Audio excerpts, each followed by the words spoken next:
कहते हैं हम मेरी डेली दिनचर्या के बारे में कि मैं सुबह कितने बजे उठता था, क्या करता था पूरे दिन में जिससे मेरी पढ़ाई इतनी अच्छी होती थी। मैं सुबह 5:30 बजे उठता था। मेरे से पढ़ाई होती थी वो दिन में होती थी। मैं एक रात में पढ़ने वाला या रात्रिचर प्राणी नहीं रहा हूँ। उसके बाद में एक चीज़ मेरी फिक्स होती थी, सुबह उठने के बाद में डेली एक्सरसाइज करनी होती थी। इसका मतलब ये नहीं है कि आप 2 घंटे जिम जा रहे हैं या कुछ भी कर रहे हैं। आप अगर 15 मिनट एक इंटेंस एक्सरसाइज करते हैं तो वो आपके बॉडी की सर्कुलेशन को बहुत तेज कर देती है। अगर बॉडी का ब्लड सर्कुलेशन अच्छा होगा तो हमारे माइंड को ज़्यादा ऑक्सीजन मिलेगी और हमारा माइंड पूरे दिन अच्छे से वर्क करेगा। उसके बाद में आपको एक हेल्दी ब्रेकफास्ट लेना है। हेल्दी ब्रेकफास्ट का मतलब है कि बहुत से लोग बहुत ऑयली चीज़ें खा लेते हैं, बहुत हैवी ले लेते हैं। लाइट सा ब्रेकफास्ट जिसमें फ्रूट्स हों, ड्राई फ्रूट ले सकते हैं, मिल्क ले सकते हैं। उसके बाद में अगर आप चाय कॉफ़ी कुछ भी पीना चाहें तो वो पी सकते हैं। आपको ये अच्छा सा ब्रेकफास्ट करना पड़ेगा। उसके बाद में मेरा शेड्यूल होता था कि मैं रोज़ सुबह 7 बजे लाइब्रेरी पहुंचता था। ये मेरा फिक्स था, मतलब 5-10 मिनट ऊपर नीचे हो सकता है, लेकिन जनरली ट्राई करता था कि 7 बजे से पहले पहुंचूं। 7 बजे लाइब्रेरी पहुंचने के बाद में मैं मेरी स्टडी स्टार्ट करता था। उसके लिए एक मैं आपको अप्रोच बताना चाहूँगा। 50:10 रेशियो होता है ये अप्रोच है। इसमें क्या होता है कि आपको 50 मिनट पढ़ाई करनी होती है और 10 मिनट का आपको ब्रेक लेना होता है। ये ब्रेक इसलिए क्योंकि साइंटिफिकली प्रूवन फैक्ट है कि अगर आप पढ़ाई करते हैं तो लगातार 1 घंटे से ज़्यादा आपका दिमाग थोड़ा एग्जॉस्ट हो जाता है। तो आपको करना है 50 मिनट पढ़ाई करनी है, ये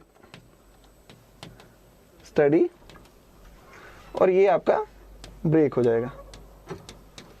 अगर आपको लगता है 10 मिनट ज़्यादा ब्रेक है तो 55:05 ये स्टडी होगा और ये आपका ब्रेक हो जाएगा। ये अप्रोच से अगर आप पढ़ाई करेंगे तो डेफिनेटली एक आप 3 घंटे लगातार पढ़ रहे हैं तो शायद आप 180 मिनट पढ़ रहे हैं, लेकिन इसमें आप 150 मिनट्स पढ़ के भी ज़्यादा चीज़ें पिक कर सकते हैं। आपके दिमाग का IQ ज़्यादा रहेगा, आपका दिमाग ज़्यादा पिक करेगा चीज़ों को। उसके बाद में मेरा क्या होता था कि जैसे 7 बजे से लेकर 10 बजे तक पढ़ता था मैं। उसके बाद में एक 20 से 25 मिनट का थोड़ा बड़ा ब्रेक लेता था, जिसमें मेरे को थोड़ा कुछ कोई चाय कॉफ़ी पीनी हो या कुछ खाना हो या थोड़ा सा पैदल घूमना हो, तो वो मैं इस टाइम पे करता था कि 3 घंटे के पढ़ाई के बाद में मुझे लगता था मेरा दिमाग थोड़ा थक चुका है, तो मैं 20 से 25 मिनट का एक ब्रेक ले लेता था। उसके बाद में फिर वापस मेरा शुरुआत होती थी 10:30 के आसपास और मैं 12:30 से 1 बजे तक पढ़ता था, अकॉर्डिंग टू मतलब मेरे माइंड के हिसाब से। इस टाइम पे मैं लंच करता था। लंच में जनरली मैं ट्राई करता था कि थोड़ा वेजिटेबल्स लूँ और थोड़ा सा लाइट लंच, इतना हैवी नहीं कि उसके बाद में मैं सो ही रहा हूँ 2-3 घंटे तक। थोड़ा लाइट लंच और वेजिटेबल्स, ये चीज़ें मस्ट है।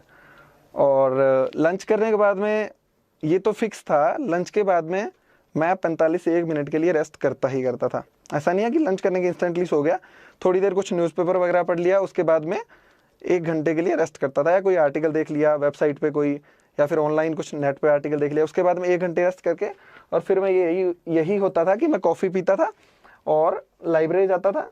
फिर वही मेरा लाइब्रेरी जाने के बाद 50:10 का शेड्यूल, और 3 बजे से लेके 5:30 के आसपास मैं 20 से 25 मिनट का ब्रेक लेता था,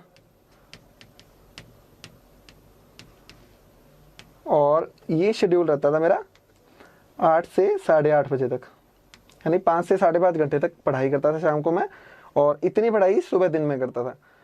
ये करके उसके बाद में मैं जाता था मेरा डिनर के लिए, और 8 से 8:30 बजे के बीच में डिनर होता था मेरा जनरली। और डिनर के बाद में यूजुअली मैं पढ़ाई करने का नहीं हूँ, लेकिन 1 घंटा थोड़ा जो दिन में पढ़ा है उसको थोड़ा रिवाइज कर लेता था, या फिर जो भी कुछ नया लग रहा है, जैसे करंट में कुछ चीज़ें पढ़नी है, कोई आर्टिकल पढ़ना है, तो वो रात को डिनर के बाद में ट्राई करता था कि वो पढ़ लूँ, या कुछ लिखने का ट्राई करता था।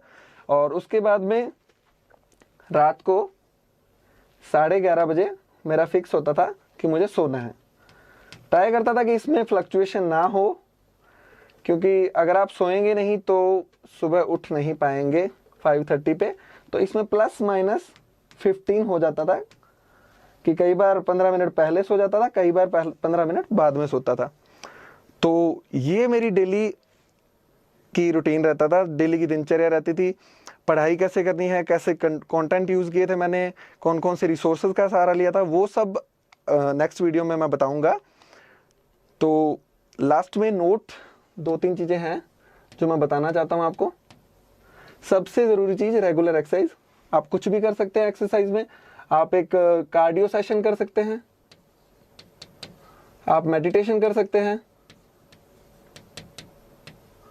या फिर कुछ भी। अगर आप जिम जाते हैं तो मेरे हिसाब से अगर ज़्यादा से ज़्यादा 30 मिनट से ऊपर की एक्सरसाइज ना करें तो सही रहेगा, क्योंकि फिर आपका बॉडी में पेन रहता है।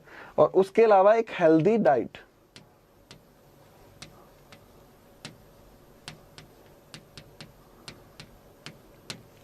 क्योंकि अल्टीमेटली यूपीएससी है वो माइंड का गेम है, तो आपको अपने माइंड को अगर आप हेल्दी रखेंगे तो आपकी पढ़ाई भी बहुत अच्छी होगी। और अगर आप बहुत ही ख़राब डाइट ले रहे हैं तो डेफिनेटली इसका असर आपकी पढ़ाई पे भी पड़ेगा।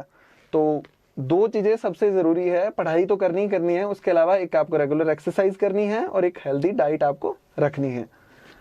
और अगर आप ये तीनों चीज़ें रखते हैं, कार्डियो, मेडिटेशन और हेल्दी डाइट, तो डेफिनेटली आपकी पढ़ाई बहुत ज़्यादा बूस्ट हो जाएगी। आप अपनी पढ़ाई में मतलब क्वालिटेटिव जो डिफरेंसेस होते हैं वो देख सकते हैं। ये मैंने खुद ने देखा था। और हेल्दी डाइट के लिए अगर आपको देखना हो तो जैसे गूगल पे, इंटरनेट पे आप बहुत सारी चीज़ें देख सकते हैं। Foods that are good for brain, foods are that makes you active all day. इस टाइप से अगर आप कुछ लिखते हैं तो आपको बहुत सारे फूड मिल जाएंगे, उसमें से कुछ चूज़ कर लीजिए according to your interest, according to जो भी आपको सही लगता है वो फूड आप कर सकते हैं। बहुत ज़्यादा कॉस्टली भी नहीं होते। तो ये सब